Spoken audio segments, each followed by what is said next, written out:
Welcome to Hey Therapist. I'm your host, Leslie Ross. With me is my producer, Jay Wesley Lindley. Let's get mental.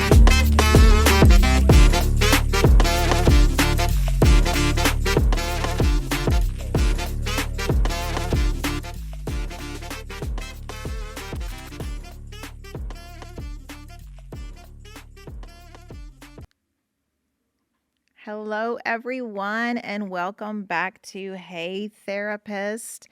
We had a little delay. There was a couple of weeks there that I didn't release anything, which is bound to happen. I think anyone who does anything like this is had to deal with that, but some things came up. Life came up. We had travel. My dog of 15 and a half years, who is my baby, got very ill. And I had to put him down. So it was a rough couple of weeks there, and we didn't get recorded. Now I've celebrated a birthday. We've gone to Vegas. It's been a good break. So yeah, that's been what's going on. That's why we haven't seen you in a couple weeks, but we're back now. I don't know what your plan is for today, but can you walk us through the grief process of losing a loved one of that length, even if it is a pet? That, I mean, a lot of people feel of their pets as family. Yeah, I mean, I think that's a good topic to jump off on. It's hard. I think it's because a lot of people do dismiss, I think, pets as grief process and people missing them like family, but sometimes pets are the only family, or they're the closest family or their best family member you have.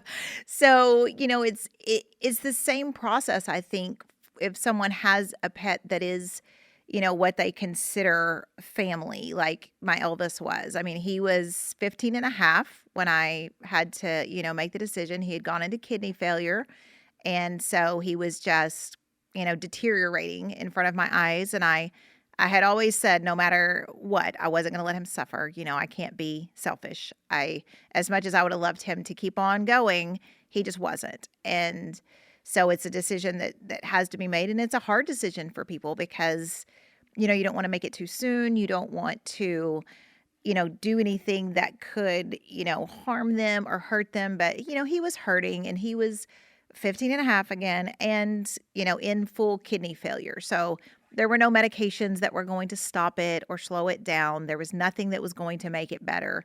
And, his body was shutting down and he was shutting down, and it was killing both of us. So, I did have to put him down, and it's one of the hardest things that I think people have to do for the loved ones. And, I'm kind of for the assisted suicide. Like, I think that I know there's some states that do recognize that, and I'm for it there too, because how wonderful is it that we can, make the suffering truly stop when there's no coming back from it. And, he was not himself. He was just lethargic, and he didn't get around anymore. And that's not the life that I want him to live. And, I was going through a lot of heartbreak, and still am. It's very, very hard. And I had one of my friends message me, and I thought it was one of the best things that anyone said to me. And she said, for us, pets are just a time in our life, and they may be a long time in our life, but they are a time in our life, and they make it wonderful, and they give us love and all of those things. But to them, we are their whole lifetime. And he never had a bad lifetime like that. We've been through some shit, me and that little dog. And he did have some PTSD things from the shit we went through. But, after we got out of that, the last over half of his life was wonderful. And he was spoiled rotten, and he never had a hard time in his life. And when she said that to me, I thought, that's really true. Like, I'll be all right. I'll move on. I'm not getting another pet right away. People keep saying, get another one. I don't want another one. As much as I loved him, and when I say loved him, I mean loved him. He was my baby. I don't want another one. He was a lot of work.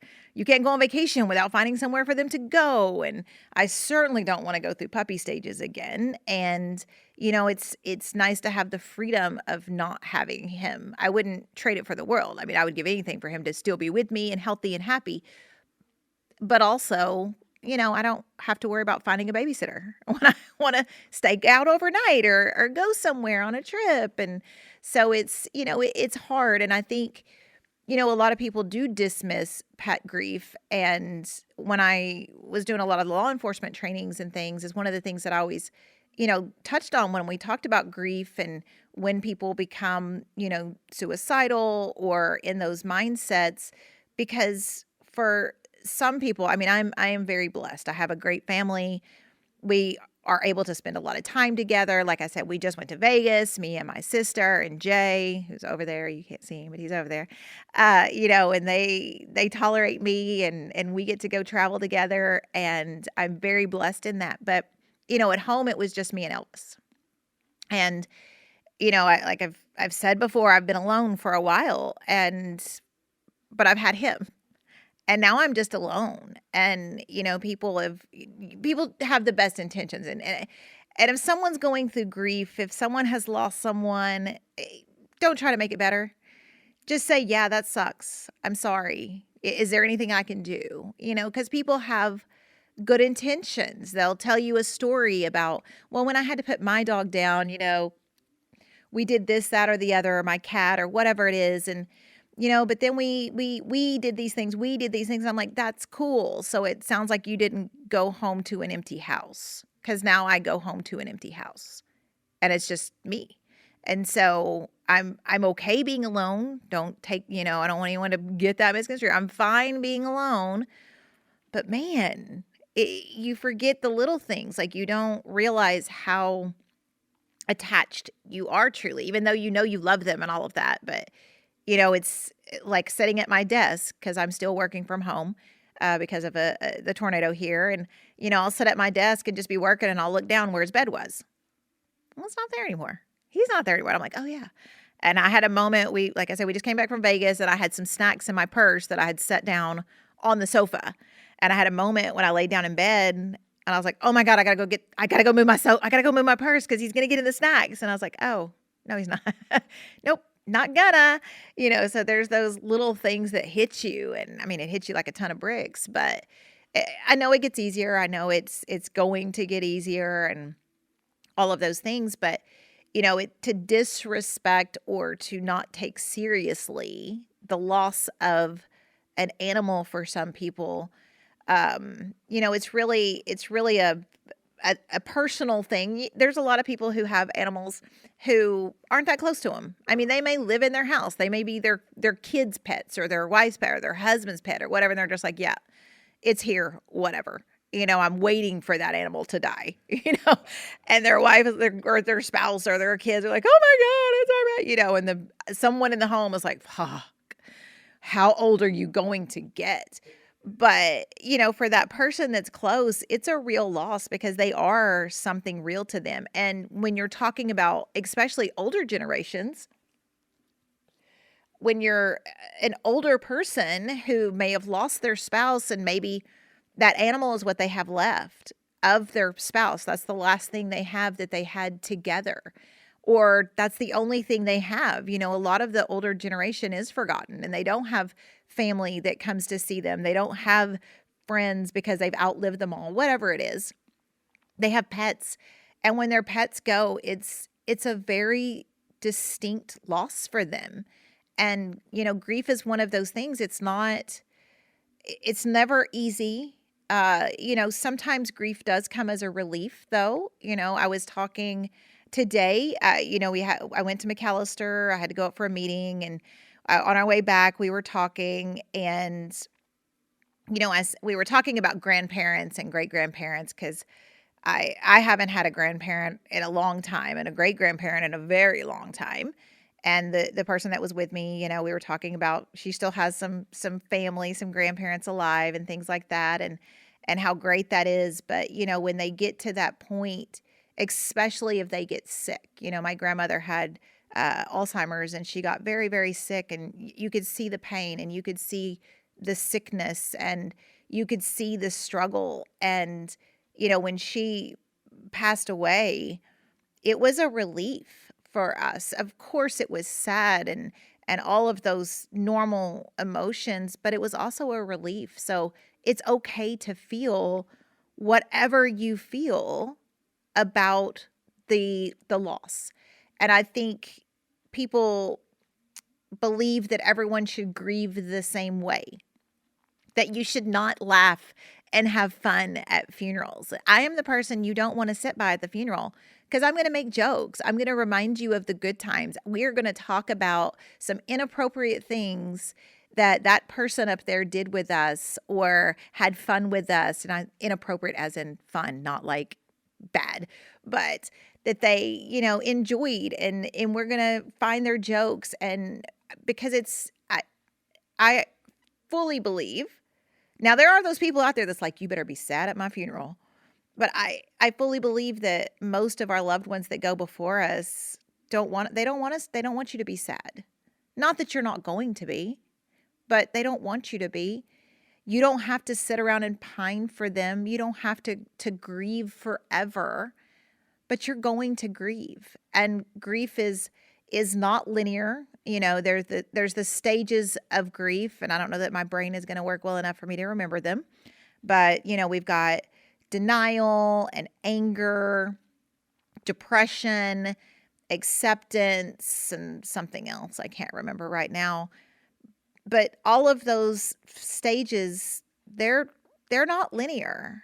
You don't get mad and then accept it and then move forward. You're going to accept that they're gone and have a day, and then you're going to get mad about it, and then you're going to blame yourself, and you're going to woulda, shoulda, coulda all over yourself when you're talking about whatever happened or how you should live differently, whatever it is. It's one of those things that I've done therapy a lot of trauma therapy, and with that comes a lot of grief. And most of the time when people are in that woulda, shoulda, coulda thinking, my question is always, why would you though?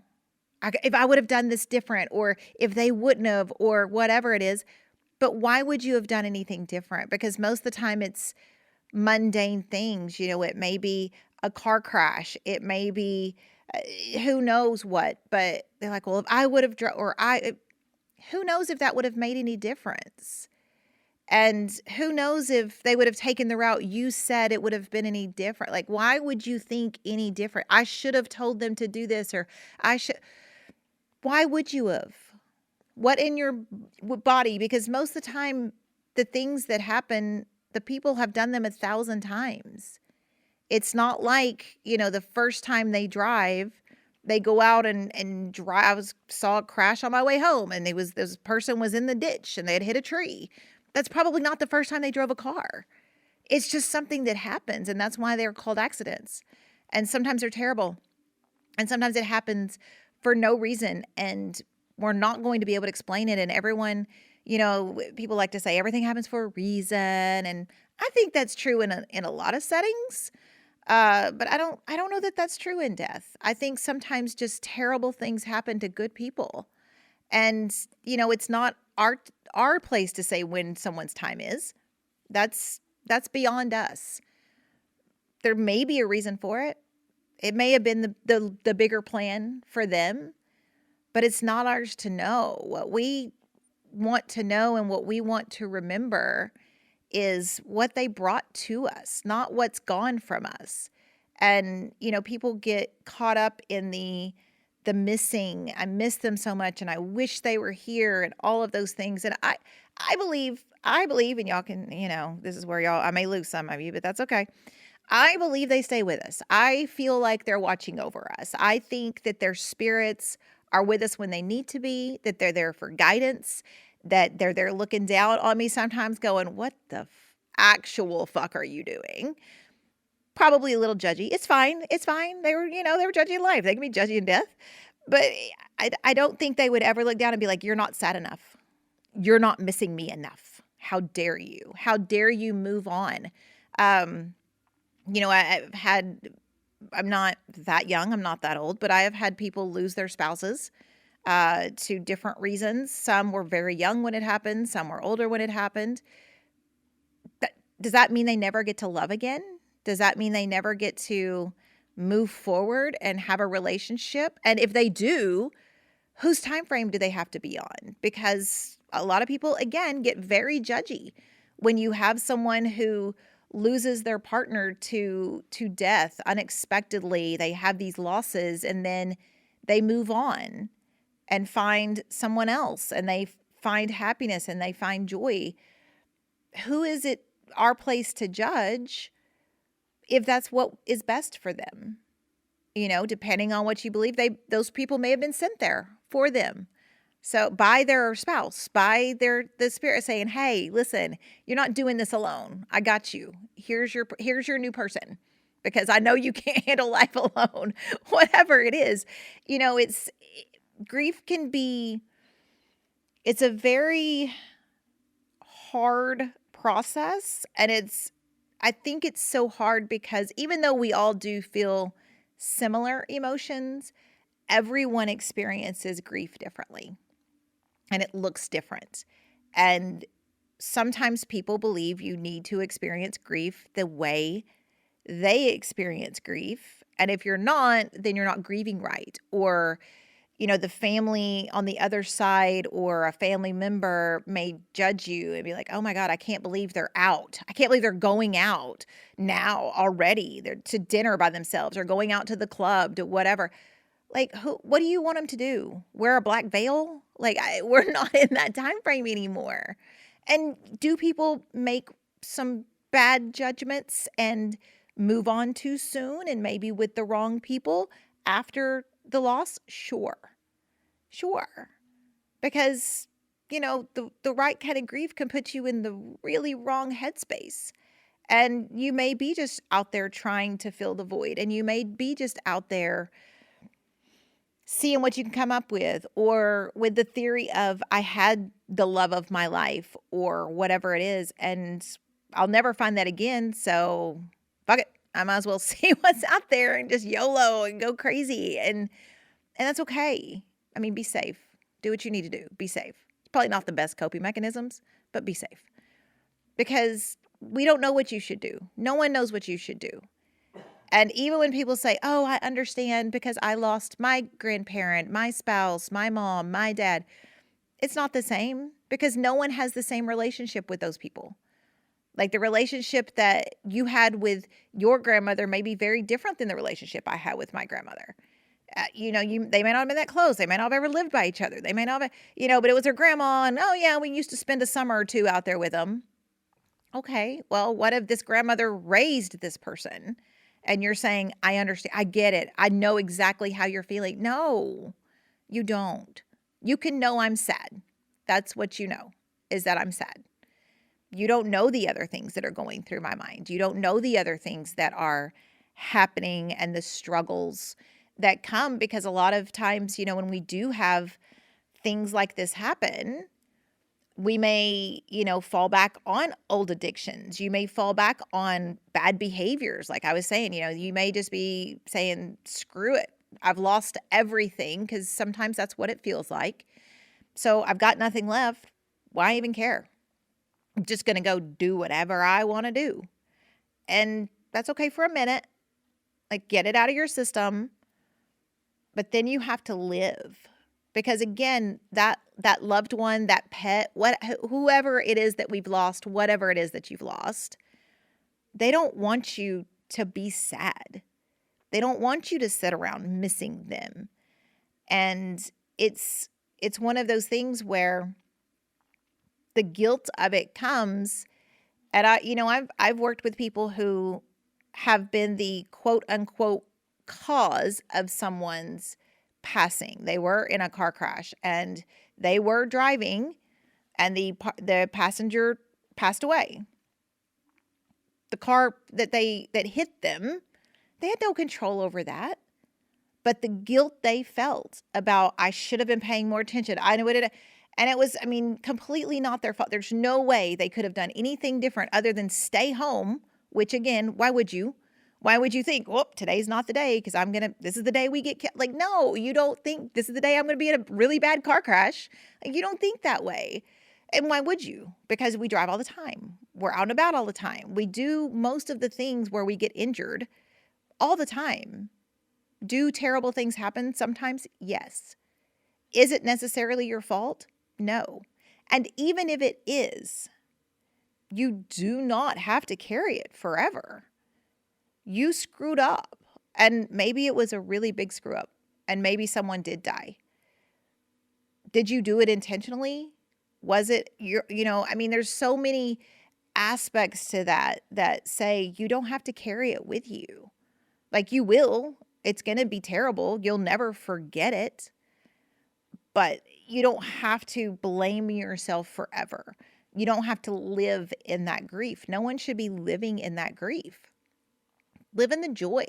There's a lot of therapeutic methods that work with grief and like I said, trauma, all of those things that, one of the things is we leave the knowledge, but take the pain. Yes, you're always going to know how it happened. You're always going to know what happened, but you don't have to carry the guilt and shame. You don't have to carry the woulda, shoulda, couldas. And I'm saying that with any passing, not just accidentals, but life happens. Terrible things happen to really good people, to young people, to old people, to anyone. Just out of the blue, sometimes terrible things happen. And we have to move forward through it. And if you're saying, or anyone is saying to you, well, it's been X amount of time, it's been 3 months, it's been 6 months, it's been 3 years, you really shouldn't be sad about that anymore. It's your grief. Now, should it be knocking you down in sadness? No. But you're still going to have those times.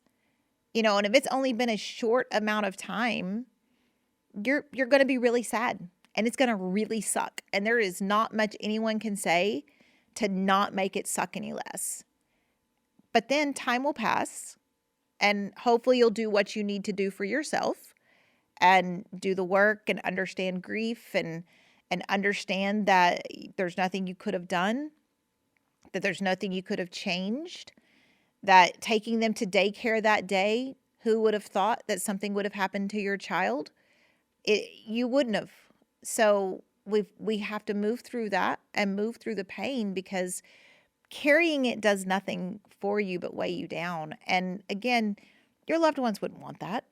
Nobody has to carry that with them. It just doesn't make sense. Because most of the time, if you're beating yourself up over something, and this is anything really, but if you're beating yourself up over something and you stop and go, why would I have thought any differently? Why would I have done any differently? Most of the time when we think about, well, I should have done this, it's because time has passed and you're able to look back on it. And it's the whole hindsight's 2020 stuff, It's the time has passed and now I get it. And if I would have maybe done it this way or had this conversation, maybe it wouldn't have gone. Well, sure. Yeah, because now this can happen or that can happen. But before that, what is your point of reference? Why would you think anything would be any different? And that's the part about, like I said, anytime you're beating yourself up over something, why would you do any different in that time frame? Now we can look back and go, yeah, I probably shouldn't have let so-and-so do that, or I shouldn't have said these words, or I shouldn't have whatever it was. But how did you know that until that moment? You didn't. Because up until that time in your life, whatever it was probably going okay. You probably hadn't had any issues with it. It hadn't caused any problems. So why would you do it any differently? And then you have people, sometimes you have people in your life, like Jay, who, when my sister lost her dog, he handled it for her like a champion. I think he was ready for her to die, but I can edit that part out. No. I loved that little dog. I really did.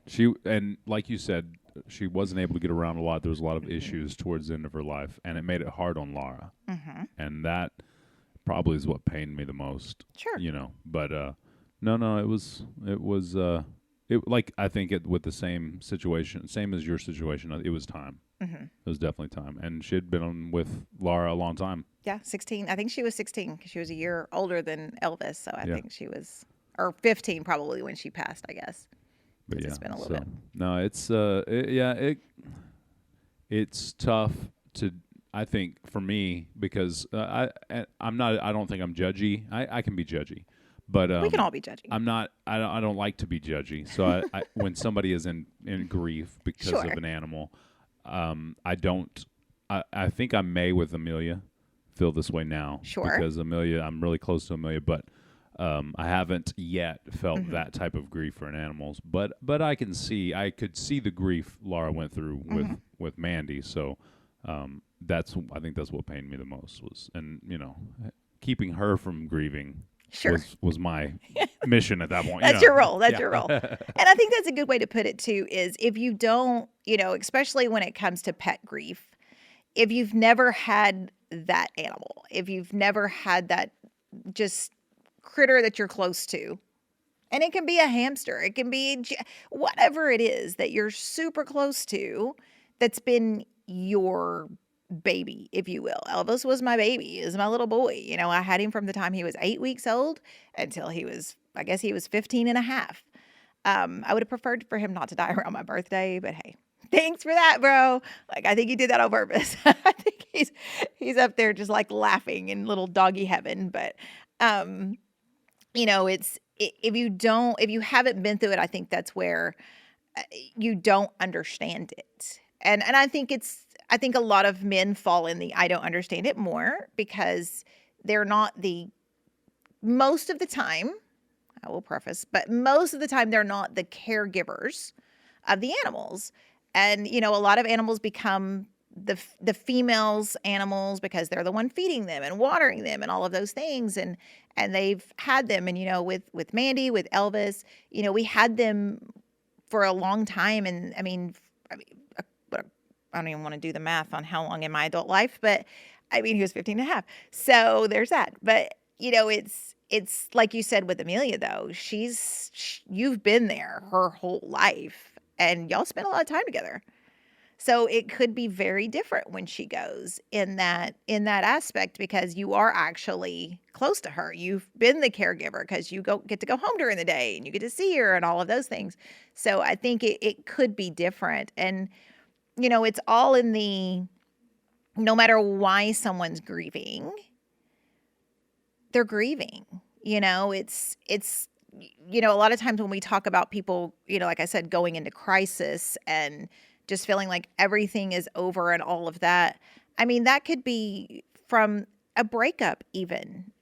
Grief is grief. And when we love something, we have a little bit of a heartbreak when it ends. There is, the true medical thing where people die of a broken heart. And you see that a lot with older couples who have been together for a very, very long time.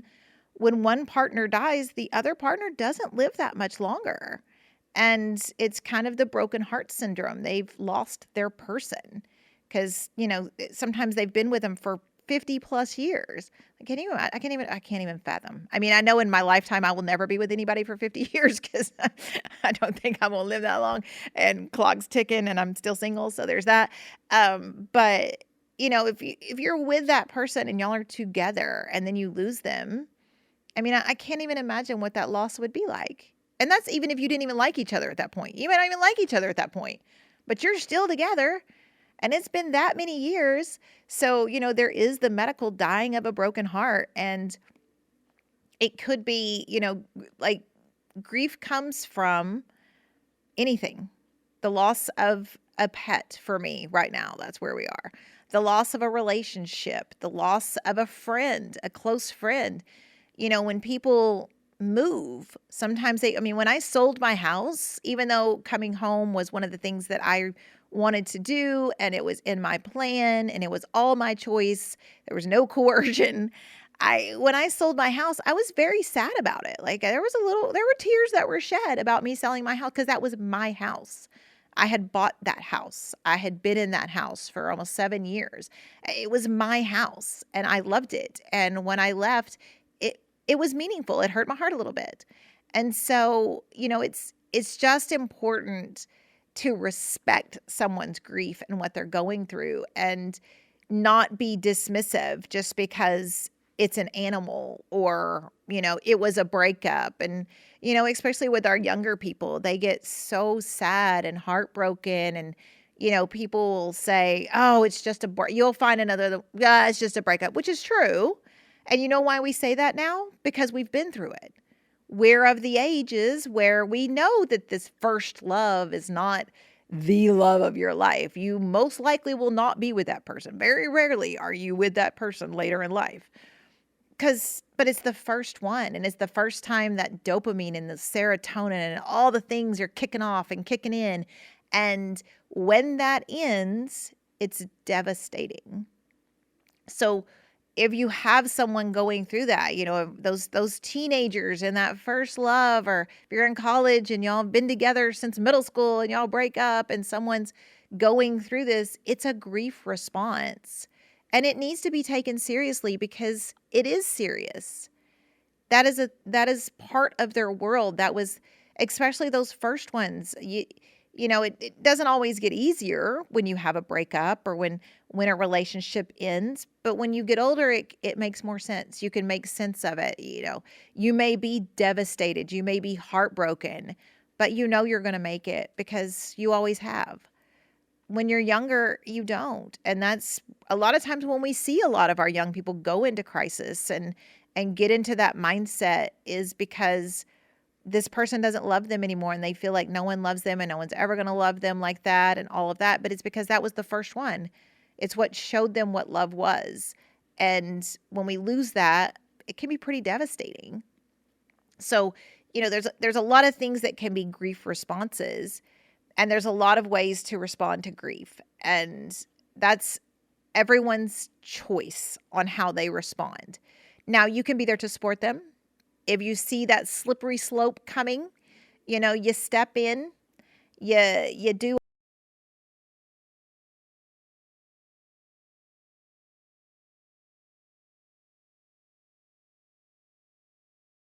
behavior that, they're not being safe at doing. I mean, you can go out and do some high risk things, but be safe doing them.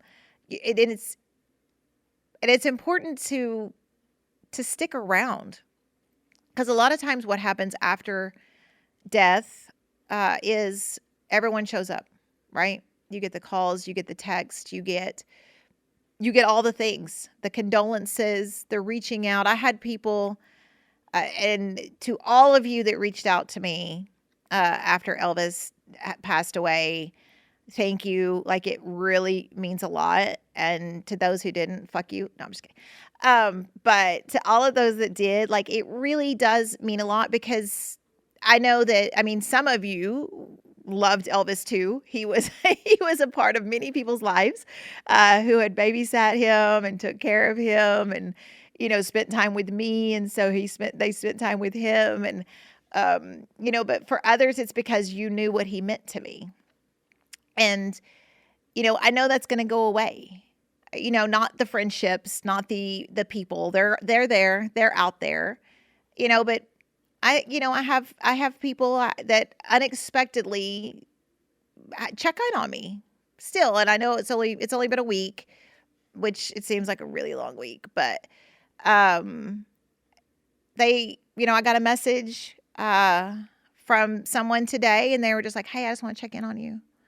Like, how are you doing? I know you're back, because they knew we had gone on vacation and I had been gone, but it was, I know you're back home. So how are you doing? How is it? And I can't tell you how much I appreciate that, because not only does it show that someone's thinking about me, we all like that. We like that feeling, but it's I know that you're probably not great. And I think I am in the world where I take care of a whole lot of people. And I check in on a whole lot of people that probably don't even deserve to be checked in on, but whatever. I'm still going to check in on you because I know you need it. But I don't always get checked on. And so it's nice, when that happens, and when I know I'm getting those calls from people I haven't talked to in a while just to say hey and do the things. And I think, that's one of the things that I really hope everyone does after a loss, any loss, is, reevaluate your life. Like, look at what you're doing. What is bringing you joy? What's not? Who is bringing you joy? Who's not? Because this life is all we have. We only get the one. I mean, some people think we get more, but I don't think you get one more as yourself, unless you're on the theories of alternate realities, and then maybe you have more than one of yours. I'm not real sure, but there is the theories. I don't know that I buy into those, but hey, to each their own. But we only get the one life that we remember, this life. Even if we get more, we only get this one in this life. And it's so important to find your happiness and find your joy. And we all get in funks, and we all get into the wrong headspace, and we all get into those times in our lives where we feel like just nothing is going right and nothing is going good and we're stuck. But sometimes you have to unfunk yourself, get out of the funk, make little changes, start making little changes, come up with the ideas, even if you can't make the changes yet, to get into the life that you want, because there's always a way. It may not be easy, and you may lose some people on the way. You may piss some people off on the way. You may, have to change your life completely. But if it's the life you want, then the people that love you are going to fall in line. They are going to accept it. They are going to support you. They are going to love you for whatever you're trying to do. And the other ones probably aren't good for you anyway. And so I think, when we talk about loss and we talk about grief, I really like to turn it around to, yeah, that's terrible. And, it's really, really sad. But what's good in my life? What am I grateful for? What am I happy for? What relationships do I have that make me happy, that make you feel less alone, that do all of those things? And if you're not having those, or you look around at the people that are in your close circle and no one's providing that, it's time to change circles. Work your way out of that circle. And I know that's hard. And sometimes you feel like there's just no way out. There's no way out of the relationship. There's no way out of the friendship. There's no way out of the family. There's no way out of any of these things. But there's always a way. It may be dark, and it may be scary, and it may be a lonely path. But if you're doing it for your joy, if you're doing it for yourself, then I think in the end, you will end up happier. And, who wants to go out of this life unhappy? Like, why stay? Because we don't know when our last day is going to be. You don't know when your time is going to be called. And so let's make the most of what we have and fill it with the most joy and the best friendships and the healthiest behaviors that we can, so that, you can be what you want to be, in a sense. And, sometimes, yeah, we're limited, but find a route that you can at least add aspects of it in there, because there's almost always a way. And I have found when you start doing the things that you enjoy, there's a way that they start to take over, because you feel that empowerment. You feel encouraged. You feel like you could actually make a difference, or you can make the change, or you can, be whatever, and change the job, change the relationship, change the person, change yourself. You can do all of those things. So it's just so important to find your happiness, especially, if you're in a dark time, if you have had a recent loss, if something's going on, think about that person, that thing, whatever it is that you lost. Would they want you to be living the life that you're living? Would they want you to grieve like that? Would they want you to move on? Would they want any of these things? And, the belief I have anyway is probably, yeah, they want you to be happy. Like, we don't live in a time where you have to wear the black veil and wander aimlessly forever alone after you lose someone. You get to be happy. And if your person loved you, then they want you to be happy because they wanted you to be happy to start with. So, I don't know. I think that's all I got. What you got? Anything else? Well, I did have one question earlier that came. Oh, and you could plug this in if you need to, or if you don't like it, erase it. But it help? Does it help the process overall? Knowing, like for your example, Mm-hmm. you knew for a little while that Elvis was progressively getting worse. Do you think it helps the grief process overall, or it just overall for you to have that knowledge and it to be a succession like that, or versus a surprise like you have been talking about, because you were talking about accidents as well. Sure. Yeah, I think when we know, I mean, it's hard when you see, someone or your pet getting sick and those things. But I think it does make it a little easier because you know that they're hurting or they're struggling, and you know that, especially for pets, you can make the decision for them to not. You can make the decision that they don't have to go through that they don't have to hurt. For families and all of those things, like we mentioned, like with my grandma, it was a relief when she finally passed because I knew she wasn't herself. She had been gone for a long time. Her body was still living, but her spirit had been gone. And when we have friends, I lost a very dear friend of mine from congestive heart disease back many years ago. He was 30, I think he was 33 when he passed. And we were very young, and but he had gotten sicker and sicker, and he had lost his light. And he would even tell you that, like, I've lost my light. And when he passed, it was terrible and tragic because he was so young, but like, man, we had a great party for him because we knew that he was, up there in the sky with his bass just smiling away. Like, it was a relief. So I do think the grief process is easier, especially when we know when it's an older person, even if it's an older person that is a surprise, someone who had a heart attack and they passed, it's always terrible, and we don't want to lose, but we go, yeah, they had a great life. Yeah, they lived a long, good life, whatever. I think the younger the person is, the harder it is to make sense of, whether they are sick for a while or it's immediate, because, we like to have the belief that everyone gets old, and it's just not true. Some people don't, and it's tragic when that happens. So I think it is a little easier to make sense of when someone has been sick or they're struggling or whatever it is.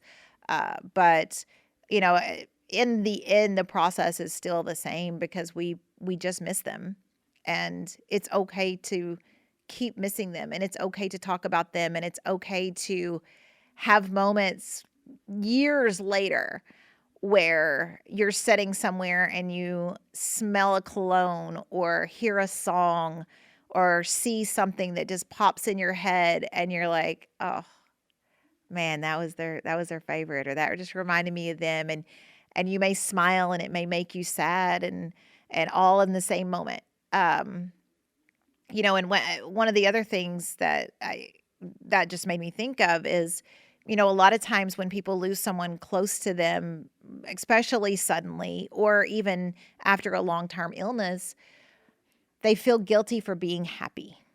And so they've lost this person, and they have a day where maybe they don't think about them all day, and maybe they have a moment where they're having a really good time, and then they're like, "Oh God, I shouldn't be happy because this person's gone."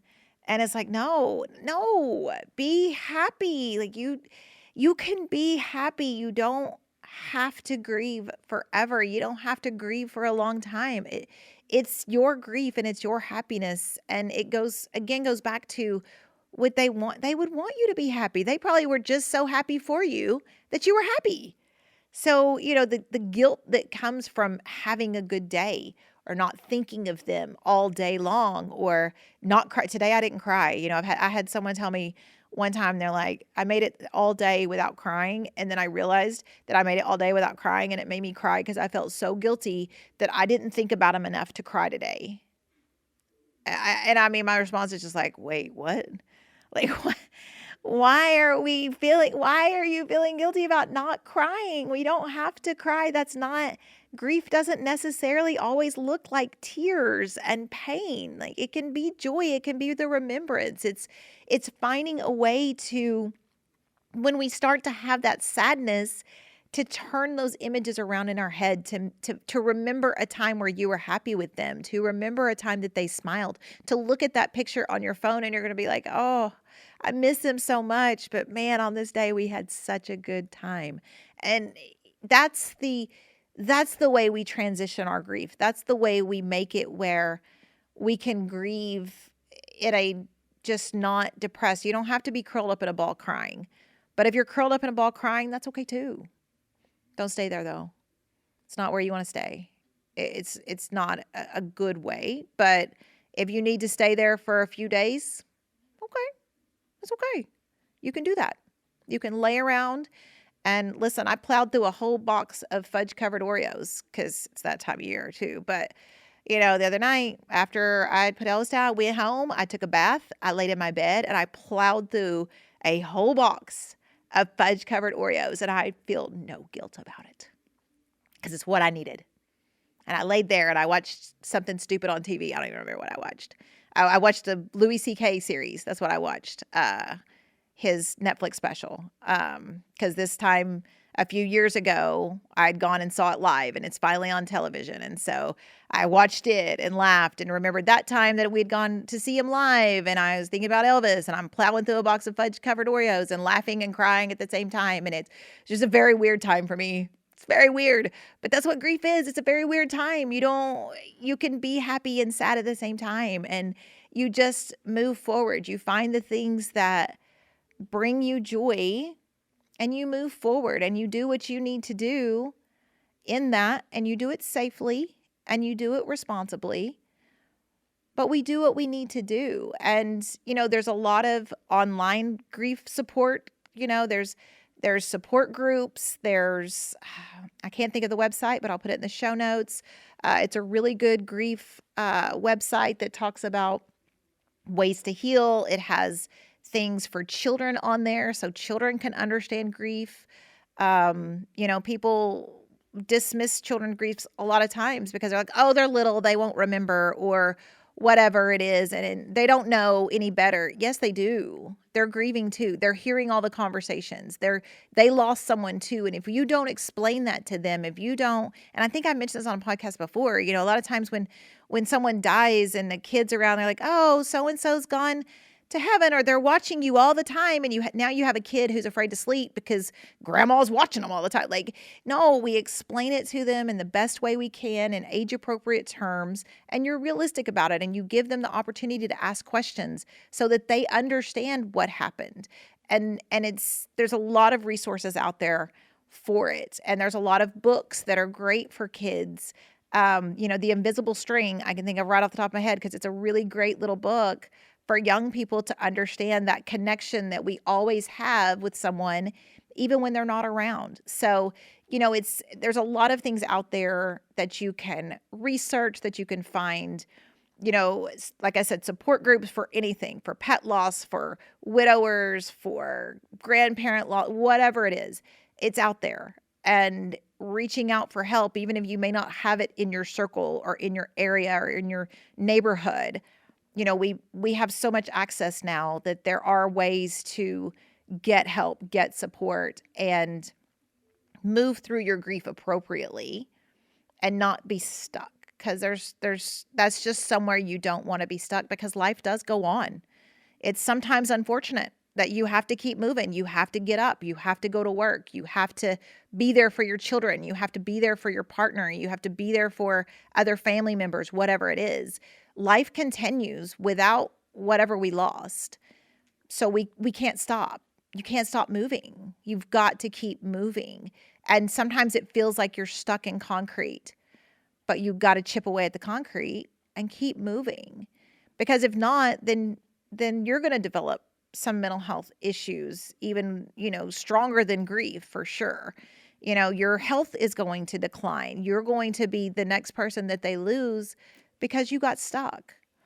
And so we want to always just keep moving forward and grieve and move forward and grieve and move forward. And it does, there's the saying, time heals all wounds, which is bullshit.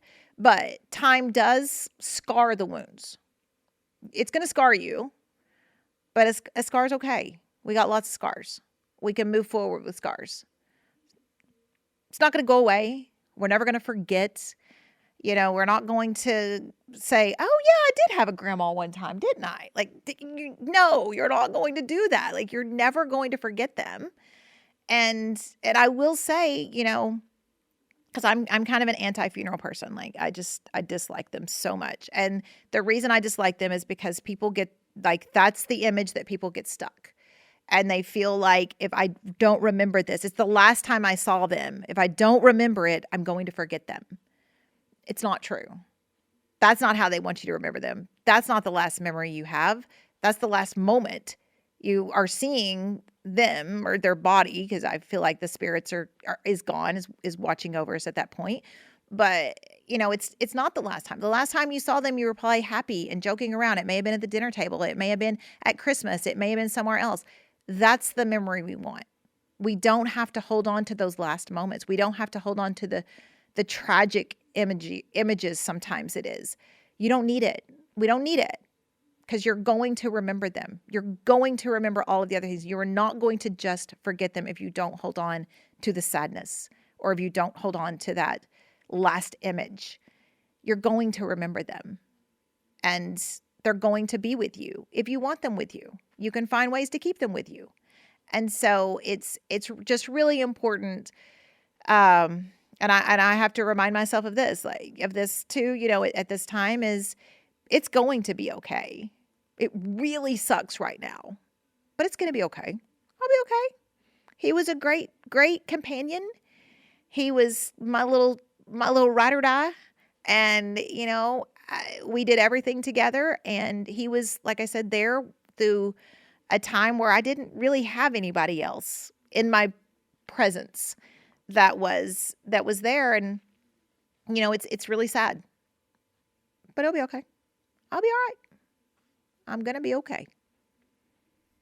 He had the coolest mohawks too, by the way. He did have the coolest hair. He really did. Had a great groomer, Miss Morgan. She was amazing, and she always mohawked his hair and colored it. And it would be seasonal. So this time of year, it would be red and green. But yeah. So yeah, I think that's it. What do you think? Good? It's good. R.I.P. Elvis. For my producer, Jay Lindley, I'm Leslie Ross. Thank you all for joining us. Please send any questions or comments through the website, heytherapist.com, or email help@heytherapist.com. They may be featured on the show anonymously. Hey Therapist is an SEOK radio production and is for your entertainment purposes only. Thank you for joining us. Make good choices.